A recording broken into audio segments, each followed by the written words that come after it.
Hello, everybody. Happy New Year. Um, Gee, do I have a Zoom control? Probably should start using Zoom, huh? Okay, here's my another stream that nobody will watch. But anyway, I was thinking about something. It's kind of a complicated topic, and maybe I should explain things a little better. Okay, maybe I should start from a historical point of view. I'm talking about democracy. When this country first started, when we came up with the Constitution, not everybody was given the right to vote. Uh, First of all, there's age restrictions that still exist today, and then there were gender restrictions, so only men could vote. And then actually, it was actually originally, I believe, it was property owners. It's been a while since I've read it, but it was like property owners only could vote. And then it was like they gave Indians a certain percentage of vote or whatever. Anyway, there's all these restrictions on voting. Okay, and with what's going on with Biden getting elected, and with what's going on with kind of like we're on the verge of tyranny if we're not already there. We got the president that we kind of need, but we don't have the Senate and that we don't have the House. I don't care what party's in charge. Those people are not doing what we want, what the people need. They're not doing what the people need. And all the agencies, the FBI, CIA, and all that, they are not. So the question comes down to um, what is democracy? And I was trying to present a scenario here, okay? And I guess I could oversimplify it, but if I oversimplified it, then it doesn't match up with what reality is. So I wanted to come up with a realistic definition of it. But let's put it this way: we vote for uh, politicians that put in the judges in the Supreme Court. We vote for people that make life or death decisions. The president makes a life or death decision. So the question to you is, people go, well, democracy is the best that we've got. But that doesn't really, it's so hard for me to explain this. That's too vague of a thing. You have to get into specifics, because you could say, you could go to North Korea and they probably have what they think is democracy. They call it democracy over there. So maybe the question, in Venezuela, they have democracy. In Russia, they have democracy. All over the world, you can vote. But we say those are not democracies. Well, they think they are. China does.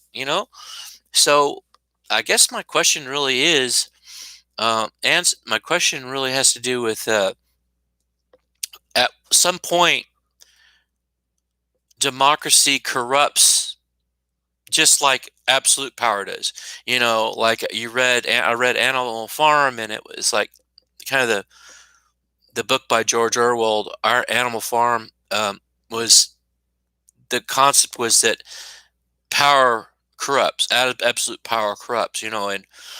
But any kind of power, even democracy corrupts. And I want to go so far as to say that that is a 100% sure way towards destruction of a society. Now, does that mean that I have an idea of what's better than democracy? Not really. Am I supposing that we get rid of democracy and we put in a dictatorship or a kingdom? Maybe. You know, I can throw out an idea, but that's not the question. The burden of proof is on what's going on right now. If we're in a tyrannical situation right now and we're supposed to be in a democracy, how could this be the best system? It seems to me that, yeah, it may have been the best system at one time, but look at things the way I'm kind of looking at it. So there's different phases of the corruption. Let's put it that way. Let's just say you start with a good democracy, okay? And maybe I could define that and say, this is, well, I believe in democracy, but I just don't think we've got the best democracy right now. That's kind of what we're saying. And the way I look at a good democracy is the fewer people that vote, the better. Now, when I say fewer people that vote, you might immediately think, well, you want only the rich people to vote, or you want only certain white people to vote, or men to vote. Well, I mean, originally in the Constitution, it was based on sexism, if you want to call it that, and even race, like black people couldn't vote and Indians couldn't vote. But I think they had some ideas there. Right now, we're in a situation where people are saying that there was a problem with the vote. I can't use the F word, but there is a problem with our vote and that it's not an accurate count. And one of the problems we got is we got 80 million people voting, or actually total of around 155 million people that voted. That's like probably almost over half of half of the American people voted in our last election. Okay. And so let's just say you wanted to go by the popular vote. And they said, all right, we're counting the popular vote, and this is what's going to decide the election. The entire population of the United States, however they voted. And you get down, you're counting the votes, and it gets within, like, say, 200 people, 150 people, 10 people. What if it's like down to one person? And it's like, okay, Trump won. He's ahead by 1 point.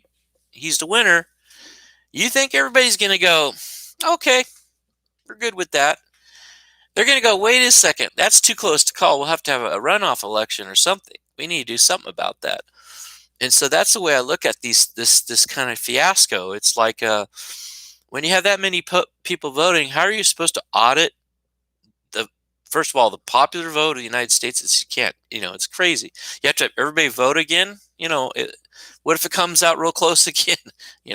So that's another thing. But that kind of sounds like I'm trying to just throw dirt at the concept of democracy, and that's not what I'm trying to do. I know that people are sensitive about this. They get upset easily, and that's not my intent to insult people.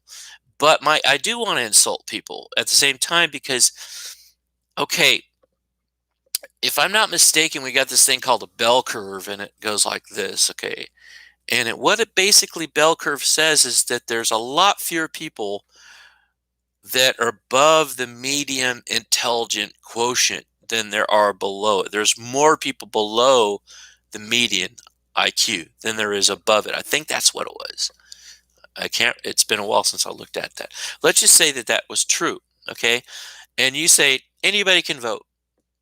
What that means is there's more people that are below a certain IQ that are voting are above a certain IQ.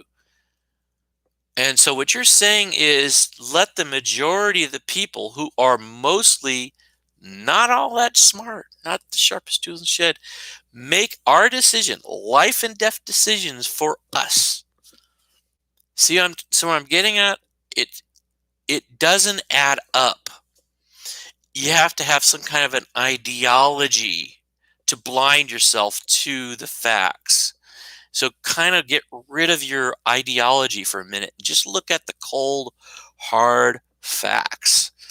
And the cold, hard facts, I believe, I haven't really done a lot of homework on this to prove my case. Maybe if I get people to discuss this, maybe they'll do the homework for me because I'm lazy and I got other things to do than sit there and look at a bunch of statistics and stuff. But I think I got something. I think at least have something valid here, that allowing everybody to vote, and especially encouraging people to vote, just anybody to vote, like it's your duty to vote, to me is suicide, literal suicide. You're saying I'm going to put decisions that impact if I live or die into the hands of people that aren't qualified at all to make these decisions. And you go, oh, but no, it's worked out really good for us. It really has. Look at the bozos we got in DC right now. Look at what they're doing. they're spending money like crazy. It's like they got a credit card that's just a no spending limit, and they just keep spending more and more, and they can't even, they can't even balance their checkbook. They just spend, spend, spend, spend, spend, spend, spend, and then they spend money disproportionately to other countries. They're sending tons of money to other countries. I mean, you could go on and on. I mean, it's all about politics. It's what's going on in politics. No matter what side you're on, unless you're like really fuddy-duddy right in the middle, if you're on the left, you're seeing a lot of bad stuff happening. You're not getting your way. You think there's a bunch of idiots that voted for Trump out there, right? You do. And you're thinking, maybe what you're thinking is if only more dumb people would have voted, we wouldn't have Trump. No, you're not thinking that, right? So why would you go around telling everybody, go ahead and vote, vote, vote, vote, vote? It's your duty to vote when you know that they elected Trump 4 years ago. Was it because not enough people voted? I don't know. I mean, and we had a big turnout this time, and I know Biden apparently won, if depending on how you look at it, and well, a lot of Republicans still got reelected to office. So what's going on with that? And so another thing is we got like a two-party system. You can't have any solidarity with it. You're always looking at the other party going, we got to stop them. But you never get a chance to have your party get anything done because you're always trying to block the worst case scenario. Like if you're on the left, global warming. You got to stop these politicians because they're going to continue fracking. They're going to continue burning oil and emitting carbon emissions and all this stuff. You're going to continue doing this. You got to stop them. So you vote for people that are going to stop those other people. It's always us versus them. And it's dividing America up into groups of people that hate each other now. See the division that's going on? Why is that division happening? Is because there are certain people that vote this way and other people that vote that way, and you don't like those people. Now let me reduce the numbers of this down to a small number of people making these decisions. In fact, maybe down to like one guy making all the decisions. What if we end up in a situation where we're not happy? Like we are right now. Most people don't seem to be happy with things, the way things are going. What are they going to do? What happened in France when she said, let them eat cake? She said, let them eat cake. And they said, no, no. And the people said, we don't like that. And what did they do? They got rid of her. And so what does that mean in the long run? Does that mean that just getting rid of monarchs is a good idea? I don't know. I wish I knew. But the bottom line is, what bugs me is the concept of that democracy is such a great thing. People emphasize how good it is, but they don't emphasize the bad part of it. So like cars, imagine if you're riding in a car and you go, man, I don't know, this is a very safe thing to do, go down this freeway at 90 miles an hour with all this traffic in here. And all these people out there, they don't look very smart. They're texting and they just now got, it's 2:30 in the morning and they just now got a bar and they're belligerent, they're driving reckless. And you see all these people just going around, just hitting each other and all this cars rolling, and you're going down the freeway and everything's just crazy. And you're like, get me out of here, pull over, let me get out of this car. This car is not safe. But then they go, but cars is what's powering our whole system. I mean, without trucks and cars, you wouldn't have food. You'd be starving. It's such a great thing. Now we have the freedom to go wherever we want to, put a little gas in there, and we can get everywhere. And you go, I know that's true, but God, I don't want to die. See what I'm saying?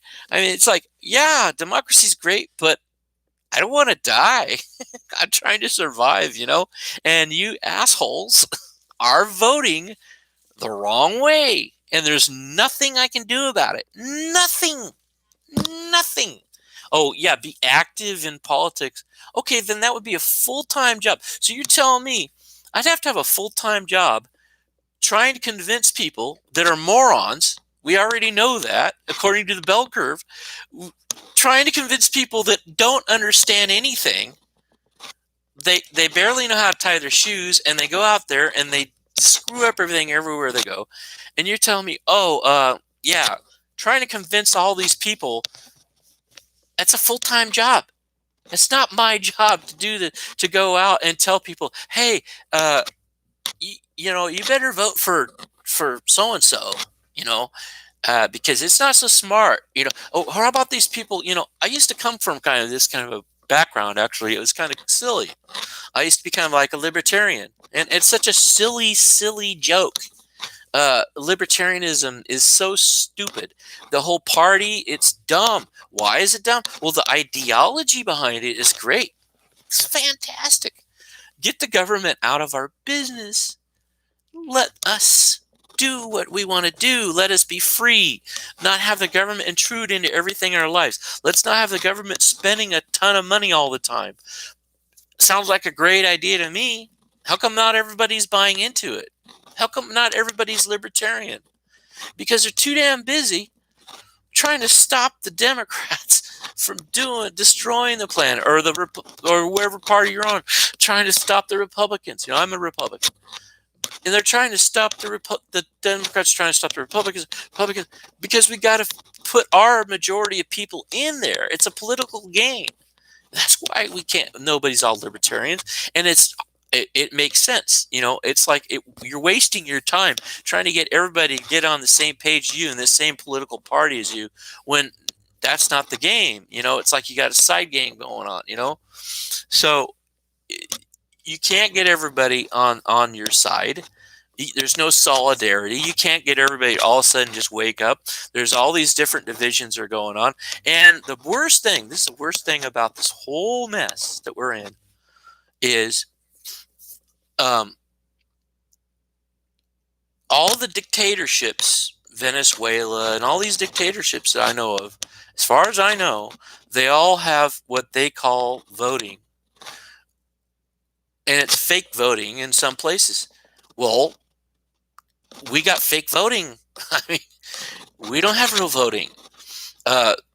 There is so much fake stuff going on that it has nothing to do with reality almost. You got fake lying going on. They lie. The politicians lie, and they get away with it. They put out ads. Whoever's got more money wins. The more money you put in it, the more you win. So you raise funds. So then you got to please people that give you the money to raise the funds. It's all this big machine, a big machine that has nothing to do with what we want. And so it's like you're just kind of spinning in this machine. It doesn't. So it's just, this is the thing though. This is the kicker for me. This is the thing that makes me hate democracy in a way. I don't hate it like, oh my God, it's the stupidest idea. But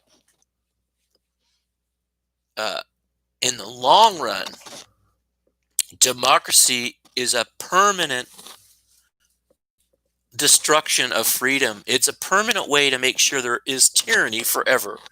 And why do I say this? Because as long as you can pretend that we have democracy, as long as you can pretend that you got democracy, you always have some other people that you're going to blame. So if you got some dictator in charge of the country, but he's saying, we're going to vote, then if anything goes wrong, he could say, well, it's those damn people that voted for this party that caused the problem. You blame those people. And then you have all these people that voted for each other. But since you can't go and beat their head in for voting the wrong way, because you don't know how they voted, right? I mean, some people you do know, but some people don't say anything. They're quiet. Well, I'm not going to tell you how political I am. I'm just going to go to the polls quietly and vote for who I think should be, the right person. So when they get to the point where people start beating you over the head for wearing a Trump hat, a MAGA hat, well, then people just don't wear the MAGA hat. They don't talk about it, and then they just go to the polls and vote. It's called the silent majority. And so if you got things like that where people can vote in secret and you can't you can't hold people accounting for vote. You can't. There is no accountability in voting. None. If I vote, does somebody go, "You idiot, you voted that way. You're out of power. You can't vote anymore because you voted wrong." You can't. Same thing goes for the politicians. You elect the politicians and they put in a really terrible law. You can't hold them accountable. The only thing you do is fire them, but that's it. They can't. So if they vote to just like say Congress got together and said, we're going to surrender to China. And so they put a bill out that says, we're going to surrender to China. And they say, we surrender to China. And then they go, well, wait a second, you can't do that. The Constitution says this or that. They said, I don't care. We don't care what the Constitution says. And they said, well, you swore to uphold it. Well, I changed my mind. I don't want to do that anymore. I don't want to uphold America even. I just want to just destroy America. And you're like, this is crazy. We'll have to fight it in the Supreme Court. Oh, that's okay. We got that covered because we already appointed a bunch of commies from China into the Supreme Court now. It's all 100% now. Well, there's a few that Trump appointed that weren't communists, but the rest are, because we've loaded up the Supreme Court with people. Fixes in, you guys. You're screwed. See, what can you connect the dots here a little bit and see how that's messed up? Nobody can be held accountable for the way they vote in Congress. They can't. They don't. People go, those people are traitors. I'm like, no, they're not. What they did is perfectly legal. They can do whatever they want. They can give themselves a raise. They can give themselves a raise. They can spend as much as they want. Oh, but there's a law that says they can't spend that much money. Well, they can rescind it, or they just can ignore it. They ignore the Constitution already anyway, so it doesn't matter. So why, if they don't do what we want them to do, and they're just doing all things wrong and stuff, how can that be democracy? Democracy is we the people. It serves us. The government serving us, not us serving the government, not the other way around. So that's where to me, there's a disconnect. It's like, and very few people say this. They kind of just get quiet, or they just frown on it, or they say, you're not American. And I'm like, well, you know what? If that's true, then I don't want to be an American. I don't want to be in a pipe dream ideology. I'm done with ideologies. I'm just a practical, pragmatic guy. And all I'm looking at is, how am I going to survive the next year under a communist Chinese ran government? Because why? Because people voted the wrong way, and I can't do anything about it. There's nothing I can do. Nothing. Zilch. I'm stuck with what I got. And nobody's going to go, oh, we're done with this. We're going to just put something else in place. They're going to say, well, you just got to go vote, So I'm like, yeah, did that already, and look what happened. They threw my vote away. That's what they did.